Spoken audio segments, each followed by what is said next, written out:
Hello and welcome to another episode of the NBA 2K podcast. I am your host, RF Ribeiro, or Rib, whatever you want to call me, don't matter. So it is Monday. It's the week of August 5th, meaning it's the week of my player and my career news. Will it be on Monday? Maybe, right? We don't know if there will be news later today. But not knowing means that I can do a pod about other things. And in this one, I am going to again look at the NBA 2K's top posts of the week.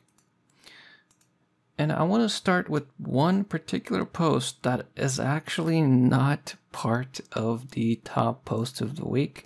And the reason I want to talk about this post is because I'm seeing this all over the internet, on websites, on social media, and also reposted in our subreddits. And that is the NBA 2K25 ratings. There is no official, other than some rookies' ratings, there is no official NBA player ratings for 2K25. So, I was on the Boston Celtics subreddit, and one of their most upvoted posts right now is somebody talking about Jrue Holiday having a 49 strength rating on 2K25. This is not real. I don't know where he got this from. Whatever website is putting this out there, you're horrible for doing this. But this is not real information. There is no NBA players rating that's out right now as of this podcast. So don't fall for that stuff. It's a common thing that happens every year. Don't fall for it. So now that that's out of the way,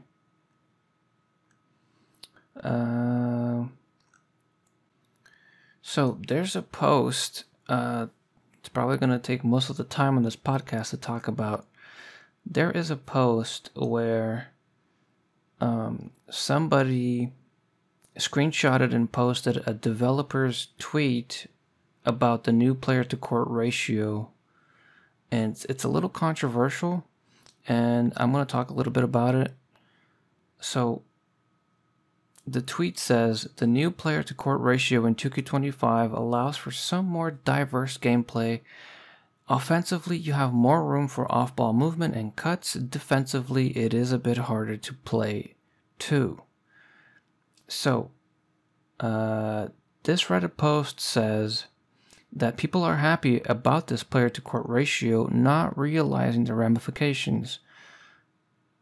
Some of you might be saying that's basketball, but it's an exaggerated form of basketball that isn't interesting for gameplay. So he's talking about how all the gameplay is about to be ISO between the PG and the lock. Basically, he's saying there's going to be a bunch of issues. Now, there's issues already with the way the courts are right now, right? Where people can play zone and get passing lane steals like it's nobody's business. So there's already current issues that are not realistic. In real life basketball, and this goes to the top comment on this same post, you rotate, right? This commenter on this post that I'm talking about said that you should be rotating and helping out, because that's how real basketball is played. You create mismatches, and then the defense has to figure it out. So, it's going to expose the way that this new player to court ratio is going to expose a lot of people, but it's the way it should be, right? This is the way it should be because it's the realistic way of playing the game. There has to be more spacing on the court. Right now, there's not much spacing. If things are too broken where maybe there's like it's broken to the point where it's like bugged out. They will fix it. But I do think this new player to court ratio is here to stay, at least for a while, if everything goes well. Just because it's the way it should be. I don't know how else to explain it. But the way we have courts right now, I get it. It's a video game, but 2K, even though a lot of people will disagree, 2K tries to be a simulator. The best NBA basketball simulator it can be. And if that's the case, there does need to be more space, and people need to adjust to that spacing. They need to learn how to play and how to rotate. And it shouldn't just be zones, which most of the time it's all zones. You look at the highest ranked games, you look at 2K League games, everybody's in a zone all the time because it makes sense to do that with the current tiny courts and big player models. In 2K25, I think we're expecting the same kind of court size, but smaller player model.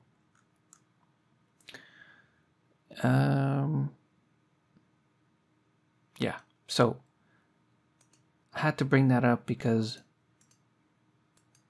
this post it's gotten a lot of attention, but the top comment on this post has more than double the upvotes as the original post, and I will leave a link to this post in the description so that if people want to read through it, you can.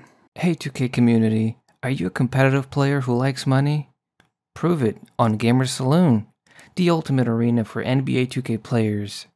Whether you're a pro or just starting out, Gamer Saloon lets you challenge players from around the world and win real cash prizes. So no more playing 1v1s to brag about it, now you can get paid for winning. Gamer Saloon offers a seamless platform with various tournaments and head-to-head matches, perfect for every level of player. Listeners of the NBA 2K podcast can sign up today at gamersaloon.com/ribpodcast. All one word, gamersaloon.com/ribpodcast. Link in the description. So, 2 days ago, somebody made a post talking about the graphical downgrade from 2K21 to 2K24 is unacceptable. And it's two pictures, similar games, situation between, and similar camera between 2K21 and 2K24. And in 2K21, you see a more full, lots more contrast image. And then in 2K24, you see a more faded out, it looks almost foggy atmosphere picture. And I never really realized that. But if you zoom in on the pictures, and you actually zoom in, you do see that the details in 2K24 are much clearer than they are in 2K21. Like by quite a bit, I would say. The player model details, and again, I'll post this link in the description. You guys can look at it yourselves, at these images. These images is just the colors are faded. They look faded in 2K24, and in 2K21 they do not. It's you see more of a contrast, a harder contrast. The colors are fuller. Personally, I don't really care about the graphics that much anymore. I think any sort of way the graphics are at right now, to me, is completely fine. I care a lot more about the gameplay and how realistic the game feels, how smooth the game feels, latency. I care more about that sort of stuff than I do the graphics any day of the week. And it's not to say that I don't care about graphics. I do. I want the game to look good. But I'm saying, as far as we've come with the graphics, I want us to be further ahead in mechanics and technicalities in the game. And making, to me, graphics only take you so far in immersion. I think we're at a point where the graphics are fine. Even if the colors are not exactly the same, whatever. I care more about the gameplay, but I understand people, if they're saying the graphics are a downgrade, I understand it. Now, to me, I don't know exactly how this works because I'm not a developer for 2K, but I would imagine that because it's a yearly released game, meaning that they only have months to work on the game-to-game basis, unless they have like a team that works on the game that's like 2 years from now. So like, there's already people working on 2K16. I don't think so. So what that means is they have to prioritize different things for different years. You cannot, if you're trying to not go bankrupt, you cannot have a team that focuses on gameplay and graphics in the same year, especially at the scale at which games need to be for people to be happy, for the consumer to be happy. And what I'm talking about is, right now, you can go on Steam and you can find games where you can spend $20, $30 and you get a full game. You'll get hundreds of hours out of it, and you'll be happy. And you're spending half of the price of a AAA game, AAA being NBA 2K, and 2K being a AAA company has to meet at least the minimum standards of an indie company in terms of quality in their game. So, being a AAA company, those standards are a little higher than an indie company. And the price of the game, it's $70, $80 depending on where you're from. And because of that, and this is just an assumption, I don't know for sure, maybe one day I'll be able to talk with a 2K employee, a developer maybe, bring them on the pod. I think they, 1 year they'll work more on the graphics side of things, and then on the other year they work more on the gameplay side of things. And that's not to say that they don't work on both like every year, but I mean the focus, the priority is usually on one or the other, in my opinion. I think the past few years, the focus has been gameplay, in my opinion. But, maybe if they get the gameplay to a point where they're like, okay, we just need to make a few changes here and there, let's focus on making the game look better now. I think there'll be a year where they do that. 2K25 is not that year. It does not look like it's that year. The game does look better. The images look like they have full color and contrast, and they're not foggy.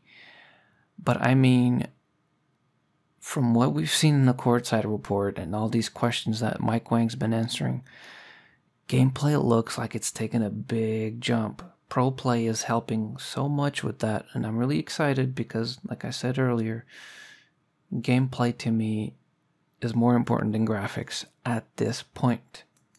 A few hours ago, somebody made a post saying, "Do you believe any of this nonsense?" And it links to a website called screenrant.com, where 3 days ago, somebody published a story on there titled NBA 2K25 Preview, a significant change to a beloved franchise. So, because the post comes off as a positive post, the community on Reddit, of course, looks at it as a negative. And the person on Reddit said, "I don't believe a single word of this pro play nonsense and 9,000 plus new animations. Also can already see those shooting options being a problem. We're going to have some mega tryhards shooting 60% with the 53 point again because all that matters is the timing and not the rating." The only thing I actually liked seeing in this article was the fact that we can purposely cancel a shot into a dribble, and the increased court sizes. Not true, but I guess only time will tell if either of those are done well.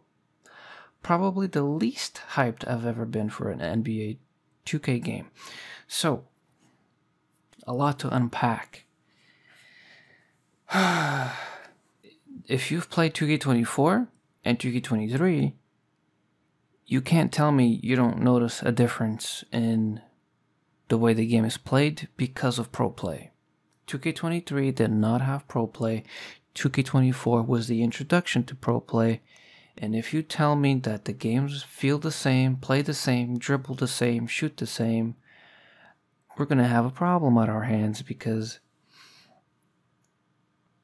Pro Play is a game changer. The animations are there. There's new animations. And if they're saying that there's new animations for 2K25 because of Pro Play, you have to believe it, because this is not animations that are designed. They're brought in with Pro Play. And what does that mean?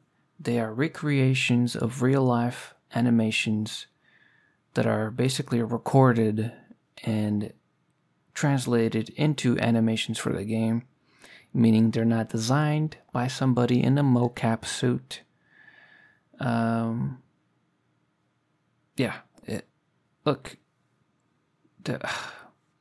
I don't understand why people think that Mike would deliberately lie about something that he's trying to promote.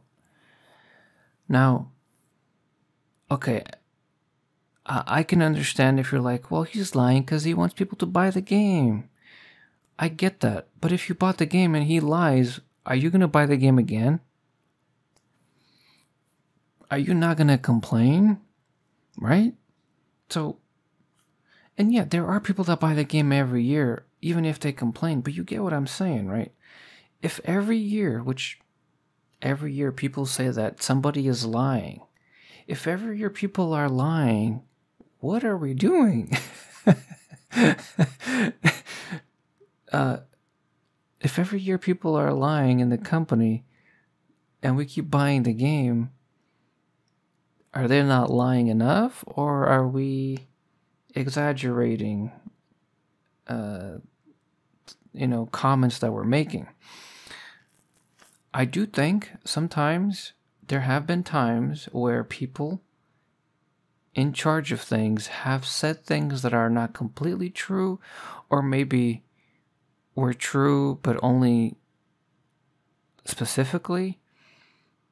I don't think, and I could be wrong, I don't know what's in their brains, but just by knowing who I know and what I know, I don't think 2K deliberately tries to lie about what they're releasing in the game. And I'm specifically talking about the developing team. I'm not talking about marketing teams, CEOs of companies. I'm not talking about those people up there.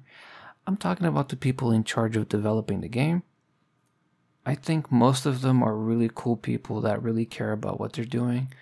Mike being the prime example of that. Shooting being a problem, shooting 60% with the 53 point. I don't think that's going to happen. Also, because Mike has already said you need a high rating to be shooting consistently. And he said that last year, and I think for the most part he was right. There's people that can shoot with the 70-ish something, right? You can 70-some 3, you can shoot corners and maybe a wide open off the dime or pass. I think it's going to be about the same. I don't think they're going to be making the same mistake they did in 2K21 with the shot stick aiming. I don't know if anybody remembers that. There used to be an aiming timing thing in 2K21, but they removed it, I think, or they nerfed it because of people using Zens. This is kind of a reintroduction of that, in a sense. Not exactly, but I don't think they're making the same mistake as they did a few years ago. I think it's going to be working pretty well. I think they're testing it before they release it, and hopefully they've taken into account people using cheats, and yeah, I think it'll be fine. I think it's an overreaction, what this person is saying in the comments, but I understand it. The article itself that this person linked, I don't see anything wrong with it, except that no, because the article doesn't actually say anything about the court being bigger either. Only the person on Reddit that posted this article has done that, and I've noticed other people do that, and I think I've talked about this previously, but changes in player to court ratio do not imply right away that the court is bigger. It could be that the player models are smaller, which, if you take a closer look at the images and comparisons, that's exactly what it seems like. It seems like the player models are smaller and the court is about the same size. It doesn't really matter each way. Whatever way the differences for the player to ratio thing happen, but I keep seeing people say the court is bigger, and Mike Wang did not say that the court was bigger. He did not say that. He said the player to court ratio is different. So I think that's enough for today's pod, and the next one will hopefully be Tuesday or Wednesday,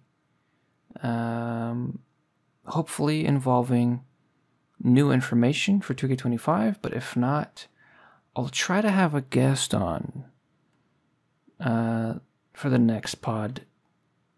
But anyway, I don't want to say too much because I don't know if I'll be able to or not. Thank you for listening, and I'll see you on the next one.